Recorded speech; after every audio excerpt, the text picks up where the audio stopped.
नमस्कार विद्यार्थियों, आप सभी का स्वागत है। देखिए, आज हम जो है बात करेंगे कुछ लघु कथाओं को लेके, जिसमें शेर रहेगा, पहचान रहेगा, चार हाथ है, साझा है और असगर वजाहत है। एक इम्पोर्टेंट बात में जो मैंने कल भी बताई थी, फिर मैं आपको बता दूं कि आने वाली 25 तारीख से जो है वो अपन रीट है, फर्स्ट ग्रेड है, सेकंड ग्रेड है, जो भी प्रतियोगी परीक्षाएं हैं, जिनमें अपने सामाजिक विज्ञान के कक्षा 6 से लेकर 12वीं तक का जो मैटर रहेगा वो आपको मतलब करवाया जाएगा और बढ़िया तरीके से करवाया जाएगा। एक-एक चीज़ को लेके जो है बहुत गहराई से, जैसे मान लो कक्षा 6 में कोई टॉपिक है तो उसको कक्षा 6 के अंतर्गत ही करवाया जाएगा। एक ही टॉपिक जैसे मान लो 6वीं, 7वीं, 8वीं में तीनों में है, तो उसको भी अलग-अलग करवाया जाएगा, ताकि उसको आपको जो है याद वो बढ़िया से हो सके। बहुत शॉर्टकट तरीके से मैं वहाँ यहाँ पर करवाऊँगा और एक-एक चीज़ जितने प्रश्न वहाँ पर बनते हैं उन सबको मैं यहाँ पर करवाऊँगा। ठीक है? तो आगे भी हमारे साथ बने रहिए। ऐसा नहीं है कि 12वीं कक्षा तक ही हमारा चैनल जो है वो सीमित है। बहुत आगे तक की जो पढ़ाई है वो भी यहाँ पर करवाई जाएगी। ठीक है? तो अभी आपको जो है ज़्यादा से ज़्यादा अपने जो साथी हैं उनके साथ में इसको शेयर करना है और ज़्यादा से ज़्यादा बच्चों को जो है अपने साथ में जोड़ना भी है। ठीक है? तो चलिए आज के पहले ही सवाल से शुरू करते हैं। पहला हमारा जो ये पार्ट रहेगा आज का कि असगर वजाहत का ये पार्ट रहेगा। कुछ लघु कथाएँ इसमें दी गई हैं। तो देखिए, पहला हमारा सवाल है कि चार हाथ कथा किस व्यवस्था को उजागर करती है? तो चार हाथ जो कथा है वो पूंजीवादी व्यवस्था में मज़दूरों के शोषण को व्यक्त करती है। और शोषण की जो मतलब ज़्यादा से ज़्यादा शोषण करने की जो प्रवृत्ति है और शोषित की जो प्रवृत्ति है उस पर यहाँ पर प्रकाश डाला गया है कि किस प्रकार जो है वो शोषक के वर्ग जो है वो लोगों का शोषण करता है, उसकी यहाँ पर बात की गई है। दूसरा हमारा जो प्रश्न रहेगा कि साझा कथा में हाथी किसका प्रतीक माना गया है? तो साझा जो कथा है उसमें हाथी जो है वो धनाढ़ और प्रभुत्वशाली वर्ग का जो है प्रतीक माना गया है। तीसरा हमारा सवाल रहेगा कि शहर तथा आदमियों से डरकर लेखक कहाँ पहुँचा है? तो शहर तथा आदमी से डरकर लेखक जो है वो कहाँ पहुँच गया है? जंगल पहुँच गया है। चलिए, हमारा चौथा सवाल है कि बहरी, गूंगी, अंधी प्रजा किसको पसंद करती है? तो किसको पसंद करती है भाई? सिर्फ राजा को पसंद करती है। पांचवा हमारा सवाल है कि हाथी ने किसान के साथ साझा में किसकी खेती की थी? तो हाथी ने साझा में किसान के साथ किसकी की थी? ईख की खेती की थी, गन्ने की खेती वो करता है। अगला सवाल है कि साझा कहानी का प्रतीकार्थ है, प्रतीक अर्थ इसका आपको बताना है। तो पूंजीपतियों की नज़र जो है वो उद्योगों पर एकाधिकार करने के साथ साथ किसानों की ज़मीन पर भी रहती है और ये साझा कहानी का जो है प्रतीक अर्थ में बताया गया है। हमारा सातवां सवाल है कि शेर का पात्र कहानी में किस ओर इशारा करती है? तो शेर का पात्र कहानी जो है उसमें किस ओर इशारा करती है? तो शेर का पात्र कहानी में जो है सत्ता की ओर इशारा करती है। हमारा आठवां सवाल है कि आंखें बंद करने से क्या हासिल होने वाला था? तो आंखें बंद करने से मन की शांति मिलने वाली थी। नौवां प्रश्न है कि मिल मालिक ने दुगुना उत्पादन करने के लिए क्या किया था? तो मिलों के जो मालिक थे उन्होंने दुगुना उत्पादन करने के लिए मजदूरी को आधा कर दिया और दोगुने मजदूर जो है वो नौकर रख लिए। ठीक है, दोनों काम कर दिए। 10वां हमारा सवाल है कि आंखें बंद करवाने के पीछे राजा का क्या मकसद था?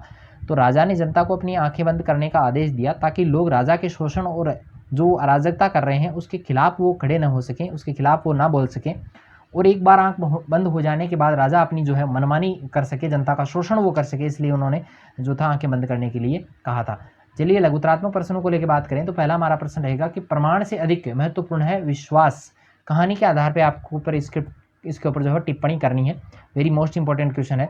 तो लेखक ने जब जानवरों को एक-एक करके शेर के मुँह में जाते देखा तो विचार किया कि ऐसे वे लालच व प्रलोभन के वशीभूत होकर कर रहे हैं। ऐसा वो इसलिए कर रहे हैं।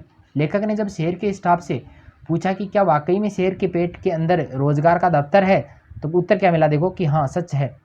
जब लेखक ने पूछा कि कैसे, तो उत्तर मिला, क्या मिला कि सब ऐसा ही मानते हैं। जब लेखक ने पुष्टि करनी चाहिए तो बताया गया कि प्रमाण से अधिक महत्वपूर्ण है विश्वास। प्रमाण नहीं देखना, विश्वास करो आप। अर्थात जानवरों को विश्वास है कि शेर के पेट में रोजगार का दफ्तर है, वहां उन्हें नौकरी मिलेगी, इसलिए वे निरंतर उसमें जाते जा रहे हैं। ठीक है, समझ में आया होगा। चलिए, पाठ पढ़ा है तो समझ में आएगा, अन्यथा कैसे आएगा। चलिए, हमारा दूसरा सवाल है कि राजा ने कौन कौन से हुक्म निकाले व उसके क्या निहितार्थ थे, बताइए। तो राजा ने निम्नलिखित हुक्म निकाले थे। भी पहला था कि प्रजाजन अपनी आंखें बंद कर ले। दूसरा था कि प्रजाजन अपने कानों में पिघला हुआ शीशा डाल लें, यानी कानों से कुछ नहीं सुनना। तीसरा है कि प्रजाजन अपने होठ सिलवा लें, यानी बोलना भी कुछ नहीं है। चौथी बात करें तो प्रजाजनों को कई तरह की चीज़ें जो है कटवाने और जुड़वाने के हुक्म भी मिले। राजा चाहता था कि प्रजा जो है अंधी, गूंगी, बहरी बनकर उनके आदेशों की मानते रहे और उनके बुरे कार्यों को वो बिल्कुल भी नहीं देखे और न उसके खिलाफ कुछ बोल सके। वह लोगों के जीवन को स्वर्ग जैसा बनाने का झांसा देकर अपना जीवन जो है वो स्वर्ग में बनाना चाहता था। चलिए, हमारा तीसरा सवाल है कि मजदूरों को चार हाथ देने के लिए मिल मालिक ने क्या किया, उसका क्या परिणाम निकला। तो मिल जो मालिक था उसने सोचा कि अगर मजदूरों को चार होते तो उसका उत्पादन दुगुना होता। भाई मजदूर 4 होते तो उत्पादन 4 गुना होते तो उत्पादन दुगुना होता। उसने वैज्ञानिकों से सलाह ली कि वह सफल नहीं हो सका, तब उसने लकड़ी के हाथ लगवाने पर काम नहीं बना। भाई लकड़ी के हाथ बनवाए फिर वो काम नहीं बना, फिर उसने जो है मजदूरों के लोहे के हाथ लगवा दिए जिससे मजदूर ही मर गए। ठीक है, चलिए हमारा चौथा प्रश्न रहेगा कि 4 हाथ लघु कथा पूंजीवादी व्यवस्था में मजदूरों के शोषण को उजागर करती है, कैसे? तो ये बताना है आपको इस कहानी के आधार पे। चलिए 4 हाथ लघु जो है वो वर्तमान में पनप रही मशीनी युग को जीता जागता उदाहरण अपन कह सकते हैं। ये पूंजीवादी व्यवस्था में चल रही शोषणवादी प्रवृत्ति को भी उजागर करती है। मिल मालिक अपने स्वार्थ को पूरा करने के लिए मजदूरों की स्थिति और हालात का फायदा उठाते हैं, उनका शोषण करते हैं और हर संभव प्रयत्न वो करते हैं कि मजदूरी जो है वो लाचारी और बेबसी में इतना दब जाए कि विरोध कर ही नहीं पाए। चलिए हमारा पांचवा जो प्रश्न रहेगा कि असगर वजाहत का जो है साहित्यिक परिचय आपको देना है। तो असगर वजाहत ने अपनी भाषा में जो है तद्भव शब्दों का प्रयोग किया है, उर्दू के शब्द हैं, मुहावरों का प्रयोग किया है, भाषा सरल है, बिल्कुल सादगीपूर्ण है, भाषा जो है भावों के अनुकूल है, वर्णनात्मक शैली में है। कहानी संग्रहों की अगर बात करें तो दिल्ली पहुंचना है, स्विमिंग पूल, सब कहाँ कुछ, आदि बानी, ये इनकी कुछ कहानी संग्रह हैं। उपन्यासों की मैं अगर बात करूं तो उपन्यास हैं रात में जागने वाले, पहर दोपहर तथा सात आसमान है, केशी आणी लगाई। नाटकों की बात करेंगे तो फिरंगी लौट आए हैं, इन्ना की आवाज़, वीरगति और समीदा है, जिस लाहौर नहीं देखा। ठीक है, ये कुछ इनकी नाटक रहेंगे। चलिए निबंधात्मक प्रश्नों को लेकर बात करें तो पहला प्रश्न है कि साझा लघु कथा का संदेश आपको अपने शब्दों में लिखना है। तो इस कहानी के माध्यम से लेखक ने संदेश दिया है कि उद्योगों पर कब्जा करने के बाद पूंजीपति वर्ग अब किसानों की जमीन हड़पना चाहते हैं। बिल्कुल, साझा खेत का प्रस्ताव एक झांसा है, वे किसान के श्रम का शोषण करना चाहते हैं, उसकी फसल पर अपना कब्जा जमाना चाहते हैं। किसान धोखे में रहता है, सारी कमाई धनाढ़ लोग जो है अपनी जेब में ले लेते हैं और साझा खेती में किसान का हित कभी नहीं हो सकता। चलिए दूसरा सवाल है कि साझा लघु कथा में लेखक ने किसानों की बदहाल स्थिति पर प्रकाश डाला, स्पष्ट करना है। वेरी मोस्ट इंपॉर्टेंट क्वेश्चन है भी, आपको जरूर याद करने बढ़िया से। तो लेखक ने साझा कहानी के माध्यम से आज़ादी के बाद किसानों की जो बदहाली थी, बुरी हालत जो थी, उसके कारणों पर प्रकाश डाला है कि अमीर वर्ग किसान को साझा खेती का प्रस्ताव देते हैं, उसकी ज़मीन को हड़पने का प्रयास करते हैं और इस कहानी में हाथी उन्हीं प्रभुत्वशाली जो है पंजीपतियों का प्रतीक माना गया है, जो साझा नीति पर अमल करते हुए सारी फसल खुद निकल जाते हैं और किसान अपनी बेबसी और लाचारी पर आंसू बहाता रहता है। चलिए हमारा तीसरा सवाल है कि पहचान कथा में व्याप्त राजा की निरंकुशता व छल्लावा वृत्ति को वर्तमान संदर्भ में प्रस्तुत करना है। तो देखिए जो रहेगा कि पहचान कथा में शासन की निरंकुशता और लालच को दर्शाया गया है।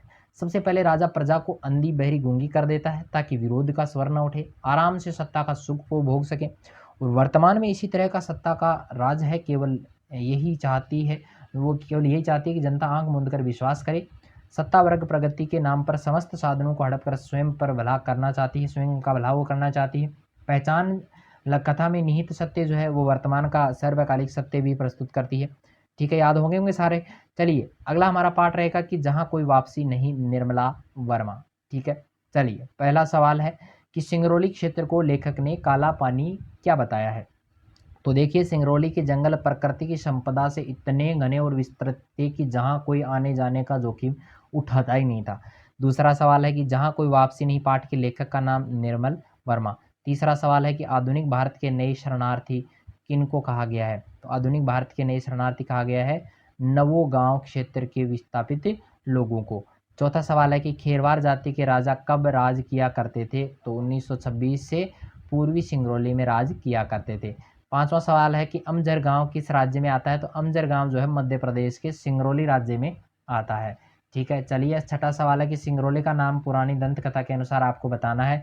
तो एक पुरानी दंत कथा थी, उसमें बताया गया था कि सिंगरौली का नाम क्या था, श्रृंगावली, जो एक पर्वतमाला के नाम से नाम निकला है। सातवां हमारा सवाल है कि अमरोली प्रोजेक्ट के तहत क्या हुआ था। तो अमरोली प्रोजेक्ट के तहत जो है वो नवा गांव, अनेक गांव जो है औद्योगिकरण के नाम पर जो है उजाड़ दिए गए थे कि उद्योगों की स्थापना होगी, इसके कारण जो है अनेक गांव जो है उजाड़ दिए गए थे। आठवां हमारा सवाल है कि विरोध के कौन से स्वरूप का इस्तेमाल अमजर गांव वालों ने किया था।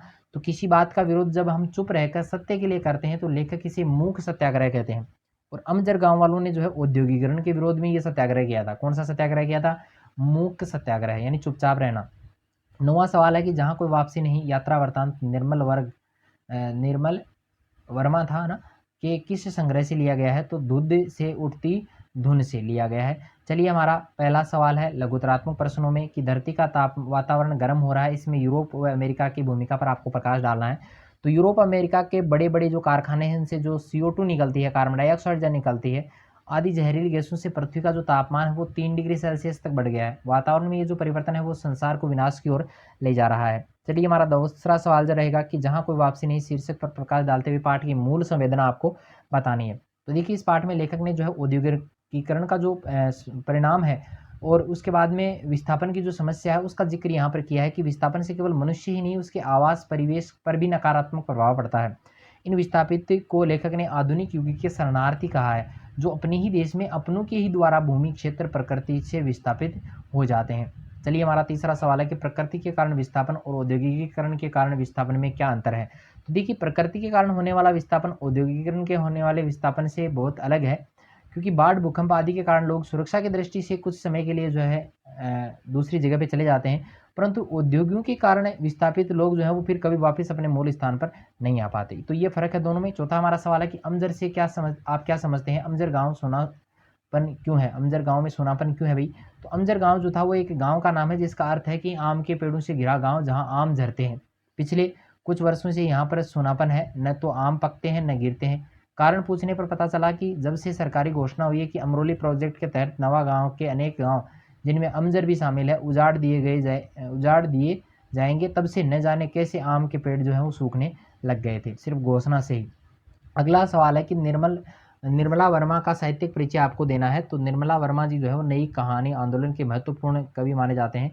निर्मल जो वर्मा है, सॉरी है यहाँ पे निर्मला लिख दिया ना, निर्मल वर्मा जो है उसका भाषा सशक्त रही है, प्रभावपूर्ण है और उनकी भाषा में उर्दू और अंग्रेजी के शब्द भी मिलेंगे, मिश्र और संयुक्त वाक्य भी मिलेंगे और शब्द चयन जो है वो स्वाभाविक है। वर्णनात्मक, विवेचनात्मक और मनोविश्लेषणात्मक शैली का प्रयोग इन्होंने किया है।